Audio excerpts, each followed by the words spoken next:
नमस्कार, न्यूज़ 18 के digital platform पर आपका बहुत स्वागत है। मैं हूं आपके साथ अंशिका पाठक। भारत अमेरिका ट्रेड डील के पहले चरण के बाद व्हाइट हाउस ने फैक्ट शीट में दो बड़े बदलाव किए हैं। सबसे अहम बदलाव दाल को लेकर। पहले फैक्ट शीट में कहा गया था भारत कई अमेरिकी फूड और एग्रीकल्चर प्रोडक्ट जिनमें कुछ दालों को भी शामिल किया गया था पर टैरिफ कम या खत्म करेगा, लेकिन अपडेटेड फैक्ट शीट से दाल का नाम पूरी तरह से हटा दिया गया है। अब सूची में डीडीजीएस, रेड सोरघम और ट्री नट्स, ताज़े और प्रोसेस्ड फल, सोयाबीन ऑयल, वाइन और स्पिरिट्स जैसे प्रोडक्ट्स ही शामिल हैं। इसका मतलब ये है कि दालों पर टैरिफ में कटौती की बात अब आधिकारिक दस्तावेज में नहीं रही, जिससे साफ है कि इस मुद्दे पर अभी अंतिम सहमति नहीं बनी है। भारत अमेरिका के बीच हाल ही में ट्रेड डील को लेकर पहला चरण पूरा हुआ, लेकिन ये डील साइन होने से पहले ही व्हाइट हाउस ने इससे जुड़ी फैक्ट शीट में कुछ बड़े बदलाव कर दिए। ये बदलाव पिछले 1-2 दिन में किए गए हैं, जिससे व्यापार में काफी असर पड़ सकता है। पहले की फैक्ट शीट में जो बातें लिखी गई थी, अब उनमें से कुछ हिस्से हटा दिए गए हैं और कुछ शब्द भी बदल दिए गए हैं। ये डील पिछले हफ्ते प्रधानमंत्री नरेंद्र मोदी और अमेरिकी राष्ट्रपति डोनाल्ड ट्रंप के बीच हुई बातचीत के बाद घोषित हुई थी, जो फरवरी 2025 से चल रही व्यापक ट्रेड नेगोशिएशंस का हिस्सा है। सबसे बड़ा बदलाव दाल यानी पल्सेस को लेकर है। पहली वाली फैक्ट शीट में साफ लिखा था कि भारत अमेरिकी इंडस्ट्रियल गुड्स के साथ साथ कई तरह के फूड और एग्रीकल्चर प्रोडक्ट्स पर टैरिफ खत्म करेगा या कम करेगा।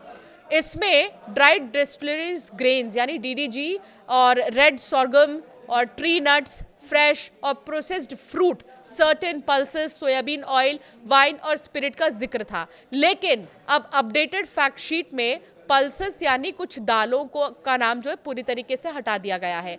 अब सिर्फ और सिर्फ डीडीजी, रेड सोरगम और ट्री नट्स, फ्रेश और प्रोसेस्ड फ्रूट जो है, सोयाबीन ऑयल, वाइन और स्पिरिट्स का नाम ही बचा है। अतिरिक्त प्रोडक्ट्स का जिक्र है। इसका मतलब यह है कि दाल पर टैरिफ कम करने की बात अब ऑफिशियल फैक्ट शीट में नहीं रही है। एक और अहम बदलाव $500 अरब की खरीद को लेकर है। पहले लिखा था भारत कमिटेड यानी पूरी तरह प्रतिबद्ध है कि वो ज्यादा अमेरिकी प्रोडक्ट्स खरीदेगा और $500 अरब से ज्यादा के अमेरिकी energy, information and communication technology, agricultural, coal और दूसरे प्रोडक्ट्स खरीदेगा। लेकिन अब शब्द बदलकर इंटेंट्स कर दिया गया है, यानी भारत का इरादा है कि वो ज्यादा अमेरिकी प्रोडक्ट्स खरीदेगा और $500 अरब से ज्यादा के अमेरिकी energy, information and communication technology, coal और दूसरे प्रोडक्ट्स खरीदेगा। यहाँ से एग्रीकल्चरल प्रोडक्ट्स का जिक्र भी हटा दिया गया है।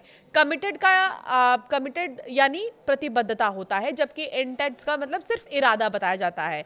यानी प्रतिबद्धता और इरादे में बहुत ज़्यादा फर्क है, ज़मीन आसमान का फर्क है। तो जो अपडेटेड फैक्ट शीट है उसमें कुछ शब्दों को भी बदला गया है। इसके अलावा पहले वाली फैक्ट शीट में भारत के डिजिटल सर्विसेज टैक्स हटाने और डिजिटल ट्रेड रूल्स पर बातचीत की मजबूत कमिटमेंट का जिक्र था, लेकिन अपडेटेड वर्जन से वो हिस्सा भी गायब हो गया है। ये बदलाव ऐसे समय हुआ है जब मूल जॉइंट स्टेटमेंट में दाल या एग्रीकल्चरल का इस्तेमाल इस तरह से जिक्र नहीं था और खरीद को इंटेंट्स ही कहा गया था। शायद भारतीय पक्ष की तरफ से कुछ आपत्तियां आई होंगी या फिर दोनों तरफ से फैक्ट को जो है और भी ज़्यादा सटीक बनाने की कोशिश हुई है। ट्रेड डील के बाकी मुख्य पॉइंट्स वैसे ही हैं। अमेरिका ने भारत से आने वाले सामान पर अतिरिक्त 25% टैरिफ हटा दिया है, क्योंकि भारत ने रूसी तेल खरीदना बंद करने की बात मानी है। रेसिप्रोकल टैरिफ को 25% से घटाकर 18% टैरिफ कर दिया गया है। भारत अमेरिकी इंडस्ट्रियल गुड्स और कई एग्रीकल्चर प्रोडक्ट पर टैरिफ कम या ख़त्म करने को तैयार है। ये डील दोनों ही देशों के ट्रेड को बैलेंस करने और रिश्तों को मजबूत करने की दिशा में अहम कदम है। लेकिन फैक्ट शीट में ये बदलाव दिखाते हैं कि कुछ मुद्दे अब भी पूरी तरह फाइनल नहीं हुए हैं और बातचीत जारी रहेगी। ये सारे बदलाव भारत के लिए राहत देने वाले हैं। अगर टैरिफ की बात करें तो भारत पर अब 18% टैरिफ लग रहा है। ये पाकिस्तान, बांग्लादेश और चीन से कम है। ये समझौता लगभग 1 साल की बातचीत के बाद हुआ है। फरवरी 2025 से बातें चल रही थी। पहले ट्रंप ने भारत पर 50% टैरिफ लगा दिए, बाद में ये 18% कर दिया। अब जब अमेरिका ने फैक्ट शीट में ये बदलाव किए तो लगता लगता है कि भारत ने अपनी बात काफ़ी मजबूती से रखी होगी। भारत की दलीलों के कारण ही अमेरिका को कुछ बातें माननी पड़ी। फैक्ट शीट में बदलाव का क्या मतलब है, ये भी समझिए। दाल पर टैरिफ ना घटाने का फैसला भारतीय किसानों के लिए बहुत बड़ी बात है। दाल हमेशा देश में बहुत महत्वपूर्ण फसल है। अगर अमेरिकी दाल सस्ती होकर आती तो किसानों को नुकसान होता। अब वो खतरा टल गया है। 500 अरब डॉलर की खरीद को भी वादा से इरादा बना दिया गया है। इससे भारत पर कोई कानूनी बाध्यता नहीं रहेगी। डिजिटल टैक्स पर भी भारत को तुरंत कुछ करने की जरूरत नहीं पड़ेगी, सिर्फ भविष्य में नियमों पर बात होगी।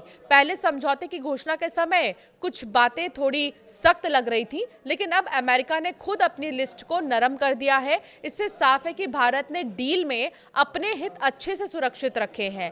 आगे जब पूरा डिटेल समझौता आएगा तब और भी ज्यादा साफ होगा, लेकिन फिलहाल ये बदलाव भारत के लिए सकारात्मक है। आपकी राय क्या है, हमें जरूर कमेंट कर बताएं।